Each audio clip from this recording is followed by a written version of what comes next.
Hi Alex, Ben here, just going through the video analysis work with your swing, and just wanted to go over a couple things that I saw that I think you can improve on, and do some video analysis for you. One thing would do is talking about your start of your swing, is talk about the stance a little bit. What I want to do is I want to engage your body or your lower half more, to be able to work on the mechanics of your swing. I think it's going to help you with some strength and with some power. We need to create some more whip and some more bat speed and some more power, and I think some things that are going to help you in this video, and I'm going to draw some lines and talk about some things so you can work it and practice it. So as I stop here and I go back a couple frames, let's first talk about our stance. So what I want to do is I want to draw a couple lines here. I'm going to take some circles here and put it on here, and just go over where I want your toes to be more turned in a little bit. You can see how your feet are straight ahead, which is fine, but on your knees, you can see that the knees, there's a straight line that goes down, and you don't want it to go straight down. You want to have space in between your knees, kind of like this knee and the front knee, and you want space for it to go down. You can see on the back knee it goes straight down. You want the weight inside of our feet, and that's going to really help you with getting more power and getting more legs into your swing here, and that's very important here. So that's one of the things we're going to talk about. The other thing I want to talk about on our stance is focusing on where our hand positions are. I'm just going to draw a circle here and put where your bat angle, where I want it to be. I want your hands up towards your ears.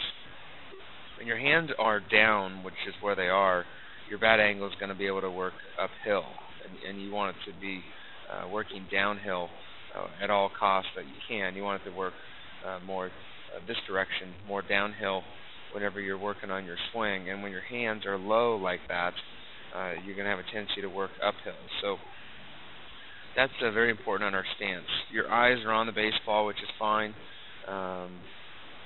Your back has good posture. You're nice and straight. But I would raise your hands. I would turn your feet in a little bit in regards to the start of your swing here. So as I go to swing, the next area of video analysis is going to be what's called our land foot. Very important on our swing when we go into land foot here. If I go to land foot and stop. Very important on our front foot here. I'm going to draw a little circle around your front foot.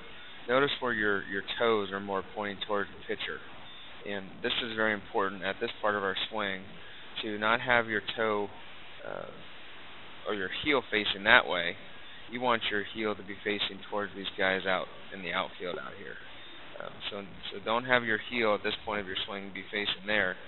Really have your heel be facing over here, and that's going to create for you to be kind of land on the ball of my foot compared to landing on your whole foot. You want your back heel to be off the ground a little bit and really pointing out towards those guys in the field compared to having your heel be facing here, because what that's doing is, you can see, that's taking all the weight and transferring it to the front part of your body, and you want it on your backside because it's going to create some more power. So make sure when you land that you land with the heel up, and that's going to keep your weight back. You can see how you've already transferred your weight forward, and that's going to take a lot of power away. The other thing, the thing that you need to work on too, is this bottom arm. This is called casting, or it's called jarring, or the point is we can't have that lower arm to be locked out too early, and what you've done is you've locked it out so it makes you long to the ball instead of short to the ball. At this point of our swing, we want to have a nice angle in our arm. You can see you want that angle. You can see right now that your arm is completely straight, and you want to have it to where it's going to have some angle in it, because that's going to make a short to it. Because as I go to swing in this next frame or so, you can see that I'm going to be long to the ball, and I want to make sure that I'm going to be shorter to the ball. At contact, your back foot comes off the ground, which is natural for some people, but you can see if it does come off the ground, there's two things that you want to focus on. You can see in this front leg, at contact, is bent, and you got to have that where it's going to be nice and firm, and that's going to help us to have power here. So you don't want that front knee to be bent. You can see that that front foot is too turned out, more pointed at the pitcher. And at that point of your swing, instead of having your toe point this way, You want to have it more towards the plate, and that's going to help you hit against a firm, closed front side, um, and help you stay back with our weight. You can see if I draw a straight line from your knee, you want your head back about a foot. You want your nose to be on this tall green line, and that's going to really help you for, again, getting power and being more consistent. The other drill you can do with not having that bottom arm be locked out is what I would do is I would get like a T-ball bat, and I would just rest it on your shoulder and just use your bottom hand, because you don't want to have your arms extended until you actually get the contact. Right about there, you can see how both your arms are kind of in a V position, and that's good. But you want to have it to where it's going to be like that at contact, and not where you're going to do it before. You don't want to have your legs or your arms locked out at foot stride.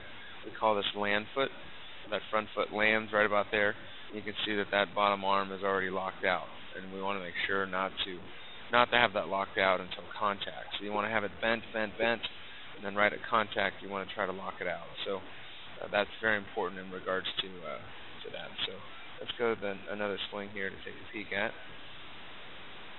So again, make sure on our stance, things to know that we're going to raise those hands up, we're going to turn those feet in. We've got to make sure on our stride foot that you're really going to land closed. You've got to make sure that bottom arm is really going to stay bent the whole time as you get loaded up here. To make sure that in our stride you can see how low those hands are. We really got to get those hands up by my head, and that's going to create some more leverage and power to stay back and not let that weight go forward.